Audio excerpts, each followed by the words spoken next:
सध्याला आषाढ महिना चालू झालेला आहे आणि आपल्या सर्वांकडे आषाढ तळला जातो। आज मी अशीच एक रेसिपी दाखवणार आहे। फक्त 10 मिनिटात तयार होणारी मऊ लुसलुशीत आणि स्वादिष्ट गोड पुरी कशी बनवायची ते तुमच्यासोबत दाखवणार आहे। आणि या पद्धतीने ही रेसिपी बनवली तर घरातले सगळे पुन्हा पुन्हा मागतील। चला तर मग आपण रेसिपीला सुरुवात करूया। सर्वप्रथम इथे मी गॅस ऑन करून एक पातेली ठेवलेली आहे, सॉस पॅन।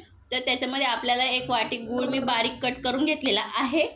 त्याच वाटीने इथं मी एक वाटी पाणी घेते। मी जवळपास इथं 2 वाटी गव्हाचं पीठ वापर करणार आहे, त्यानुसार मी इथं 1 वाटी गूळ आणि 1.5 वाटी पाण्याचा वापर करते टोटल। आता आपल्याला गुळाला छान मेल्ट करून घ्यायचे, पाण्याला जराही उकळी वगैरे आणायची नाहीये। बघू शकता त्या पद्धतीने मी छान गूळ मेल्ट करून पाणी गाळून गार करण्यासाठी साईडला ठेवून दिलेलं आहे। आता एक ताट घेते, ताटामध्ये आपल्याला 2 वाटी गव्हाचं पीठ घ्यायचे। तुम्हाला किती बनवायचं त्यानुसार तुम्ही कमी जास्त करू शकतात। आपण ज्या वाटीने गूळ मोजला आहे मी त्याच वाटीने इथं 2 वाटी गव्हाचं पीठ घेतलेलं आहे। इथं 2 चमचा इथं मी अगदी क्रश करून घेतलेली आहे बडीशोप। तुम्ही बडीशोपच्या जागेवर बडीशोपची पावडर देखील वापर करू शकता। 2 चमचा इथं मी पांढरे तीळ घेते आणि 2 चिमूट इथं मी नमक घेते। नमकने खूप छान टेस्ट येतो म्हणून आवर्जून वापरा। सर्व साहित्य आपल्याला व्यवस्थित मिक्स करून घ्यायचे आणि या पिठाला आपल्याला जराही तेल वगैरे तूप वगैरे मोहन द्यायचं नाहीये। पीठ आपल्याला सर्व एकसारखं मिक्स करून घ्यायचे आणि जे आपलं गुळाचं पाणी आहे ते पण गार झालेलं आहे। मी थोडं फॅन खाली ठेवलं होतं म्हणून पटक्यात गार झालेलं आहे। इथं आपल्याला जराही गरम पाण्याचा वापर वगैरे करायचा नाहीये। गुळाचं पाणी अगदी आपण बोट ठेवू शकतो इतकं गार पाहिजे। या पाण्याने आपल्याला छान आपण जसं कणिक मळतो त्यापेक्षा थोडं घट्टसर कणिक मळून घ्यायचे। जे आपण पाणी वापर केलं होतं गुळाचं ते पाणी माझं 2 ते 3 चम्मच उरलेलं आहे।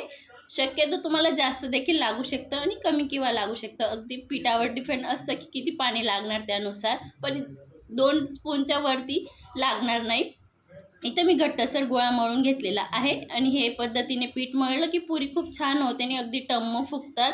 आपण या पिठामध्ये जराही मैदा वगैरे रवा वगैरे वापरला नाही तरी पण खूप छान आणि खुसखुशीत होणार आपले गोड पुरी। पिठाला मी 10 मिनटं रेस्ट करण्यासाठी ठेवलेलं होतं। 10 मिनटानंतर परत आपल्याला 2 मिनटं व्यवस्थित पिठाला मळून घ्यायचे।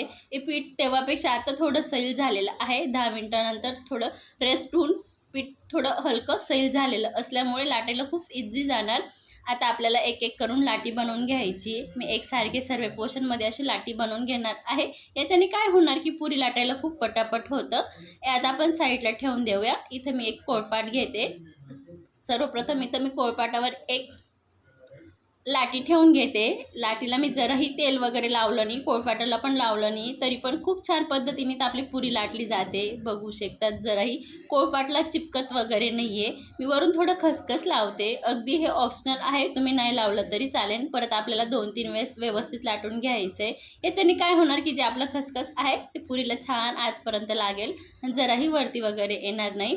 इथं मी अशीच हे पुरी लाटून घेतलेली आहे। आता दुसरी पुरी पण लाटून घेते। दुसरी पुरी लाटताना मी थोडं तेल लावलेलं आहे पोळपाटला। या पद्धतीने मी दुसरी पुरी पण लाटून घेतलेली आहे।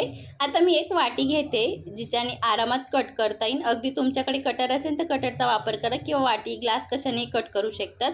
तर इथं मी गोल कट करून घेतलेलं आहे आणि अजून परत वरून लाटून घेतलं आहे। याच्याने काय होणार की आपल्या पुऱ्या दिसायला खूप सुंदर दिसणार आणि सर्व पुरी एकसारखे होणार। बघू शकतात मला हवी तेवढी मी मोठी लाटून घेतलेली आहे। अगदी जास्त मोठी पण नाही, जास्त लहान पण नाही, अगदी मिडियम इथं पुऱ्या लाटून घेतलेल्या आहेत। 2 पुऱ्या लाटून झालेल्या आहेत। सर्व पुऱ्या मी असेच लाटून घेणार आहेत। तुम्हाला मी जवळून पण दाखवते की ती आपली बारीक अगदी मिडियम आपली पुरी लाटून तयार झालेली आहे। आपण जास्त जाड पण ठेवली नाही तरीसुद्धा आपली पुरी अगदी टम्म कचोरीसारखी फुगणार, तुम्हाला शेवटी बघायलाच भेटेल। दुसरी साईडला तेल पण गरम करण्यासाठी ठेवलेलं होतं, तेल छान पद्धतीने गरम झालेलं आहे। आता आपण दोघं साईडने अगदी गोल्डन कलर येतो तोपर्यंत आपल्याला पुरीला तळून घ्यायचं आहे। बघू शकता तिथं आपली पहिली पुरी तळून तयार झालेली आहे। किती टम्म फुगलेली आहे ते तुम्हाला व्हिडिओमध्ये दिसतच असेल। आता मी दुसरी पुरी पण अशीच तळून घेणार आहे।